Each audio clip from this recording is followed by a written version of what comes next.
Okay, Greg, give me your favorite Scottie stat, figure, number, All comp right. that you've seen. This may not be what you were thinking. No, All it right. can be whatever. This comes to my mind. I just typed in because I wasn't sure of the exact number. How many junior tournaments did Scottie Scheffler win? Oh, And it pops up and it says to say Scheffler was a dominant force in junior golf would be an understatement.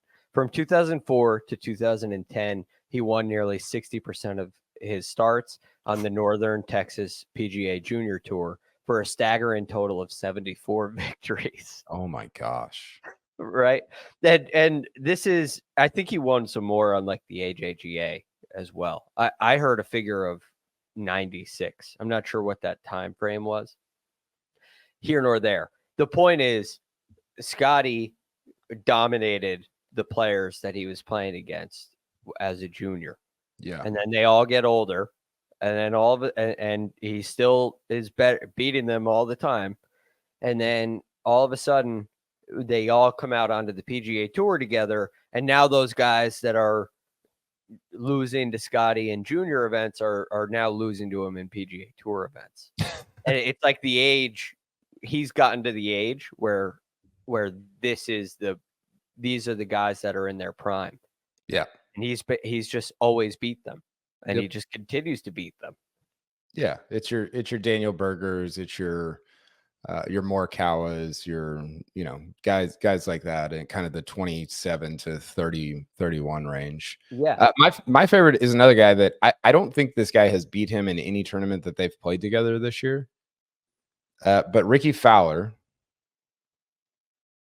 Ricky Fowler. There we go. Who almost made a 1 on a par 5 on a par not a par 5 on a par 4 today, which was crazy. Ricky Fowler, since he turned pro, I think he turned pro late 2011. I know he was a pro like the beginning of 2012. So I went back to the beginning of 2012. He's won 6 PGA Tour events. Very good career. He's 35 years old now. He's won 1 Players. Players is a big deal. I think it's kind of underrated as a championship win. And he's won no majors. Famously, infamously, whatever. In the last 100 days, Scottie Scheffler, 6 PGA Tour wins, 1 Players, and 1 major. So more majors than Fowler. He's basically had Ricky Fowler's career in the last 100 days. Oh, which is that's not like I feel that on Twitter and people are like, oh, why is Ricky taking straights? It's not a shot at Ricky. Ricky's had a very good career, like right. a career that I like most pros would just like love to have. And Yeah, Scottie's had it. And Scottie's had it over the last 3.5 months, basically. All right. So this is another one that I really liked. And I thought this was going to be a great stat after the US Open. But Josh shared this week. This season, Scottie Scheffler's official money on the PGA Tour is 54th in career money all time. Just since January 1. Yeah. Yep. And now I know that purses are inflated. There it is. Yeah, but you're talking about an entire career in 1 year. There's an exemption. Like you can play another year on the PGA Tour if you've had. The idea is a long enough career to be top 50 in official money. If you have a little downtime, they reward you for all the success that you've had, and you can get exempt to play because of top 50. He's almost done it in 1 year. 6 months. There's still 2 months left, Greg. There's still 2 months left in the season. June. I think, yeah, it's you're right that the purses are inflated. I would love to see, and I don't think this is an official stat. I think I just went back and looked at it a bunch, but percentage of purses or percentage of money available won, I think is a very interesting number because that sort of it normalizes what you're like the inflation and everything else. Yeah. And I don't know. I don't have that off the top of my head. I don't even know if it's a real stat. I think I was finding the stat at some point, but that would be a really interesting. What we just talked about this on HQ. What's the Scottie ceiling? Can he get to 9? Can he get to 8? So let's think about his schedule a little bit. My guess would be he'll play Scottish and Open. And then Olympics, and then 3 playoff events. I forgot about Olympics. Does that count? I don't think it counts though. I don't think it counts for PGA Tour Wins. but it does count for OWG. No, you're right. You're right. You get OWGR points for it. Yes. Producer Josh said he's maybe not playing the Scottish. Oh, his next planned start is the Open right now. Okay. So that would be Open, Olympics, 3 playoff events. 3 playoff. Yeah.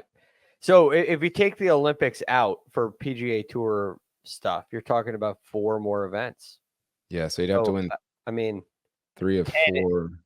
10 would be the ceiling, which would give him 10 wins and 2 majors in 1 year if he swept from here out, which is probably a stretch. It is a stretch. If he wins 10 times and 2 majors this year, it's the greatest PGA Tour season of all time.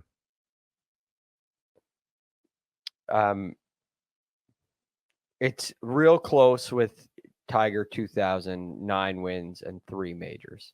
Yeah, I think the argument against this, and I was thinking about this today because Live was kind of happening in conjunction with this PGA Tour event. I think I have some, like, the argument against this is that they've been small fields without Rahm, Bryson, Cam Smith. I don't even know who else is playing well on Live. DJ is not playing that well. Throw Taylor Gooch in there, but really, like, your big dogs like Rahm, Bryson, and Cam Smith, right? But it's not just that, Greg. I think it's also the size of the field, because think about, let's say you double the Travelers field. There's probably 1 or 2 guys in that extra 70 that could make a run at 22 under. I'm not saying they're going to beat Scottie. I'm not saying that they're going to play better than Scottie. I'm just saying it feels, this is what would dissuade you against getting, like, this being one of the great seasons of all time, is because of the size of field and sort of the guys that are not playing in some of these tournaments. Yeah, I think that's fair to some extent. No, on the other side of the coin, these players who are competing are very incentivized to play well and compete and win. I think that's a portion of it. He's won 2 of these limited fields. Right. The Memorial's a slightly bigger field. The API is a slightly bigger field with the small cut. Mm-hmm. So it just is. It's a little like, I'm not saying it's a big deal. And I think that, the other thing is, like, when Tiger was winning in the 2000s, or you look at VJ in 2004, they didn't have signature events that everybody was playing in, right? Like, you would have guys take off a Memorial or a Bay Hill because that was not a place that they loved playing, Right. And it wasn't a huge difference in the purse. It might be like, well, this is the Memorial's an $8 million purse, and and the Travelers is a $6.5 million purse. Right. Like, okay, well, I'm gonna if I play better at the Travelers than I do at Muirfield Village, well, I'm gonna make more money playing, even though the purse is smaller. Yeah, because I'm gonna play better. I have no chance there. That is not the case now. You got to play when you get into these things. So maybe that all nets out. Maybe it's just all like, yeah, I tend to think it does, especially when you add in a Players Championship, which has everybody except Taylor Gooch. Yeah, and the Masters. Yeah, the Masters, which is, you can't argue.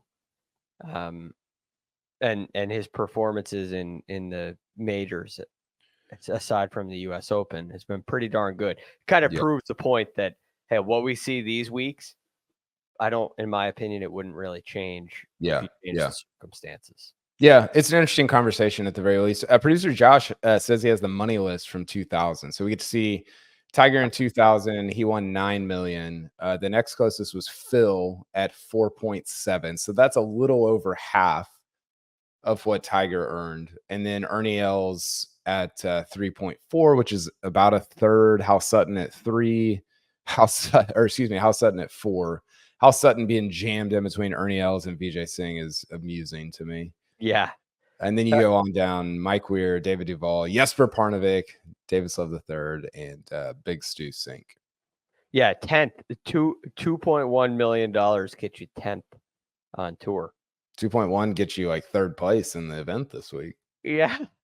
It's unbelievable. I don't know do you have the 2024 available? So can we put them side by side at all, producer Josh? That's probably a big ask.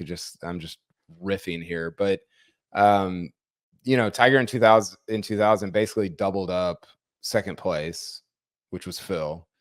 And I think so far Scottie has basically doubled up second place, which is Xander. I think Scottie's at like 27.6 and Xander's at 13 something. 27 million dollars on the course this year. Yeah. I mean, it's normalized to a percentage of purse won. And I think that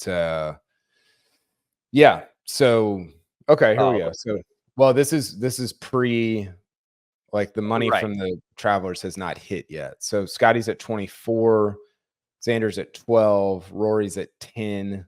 I mean, this is actually a pretty good comp for 2000, right? It's very close. Rory is a little farther up than Ernie. Maybe. Yeah. I think they're pretty close. You're right. It is pretty close. It's pretty darn close. Fifth, Ludwig, fifth. 4 times. He's going to end up being like 4 times below him. That's wild. Which is kind of, pretty close to what VJ was. It's pretty spot on. Yeah. That's a pretty cool comp. I might have to use that for a column on Monday or something.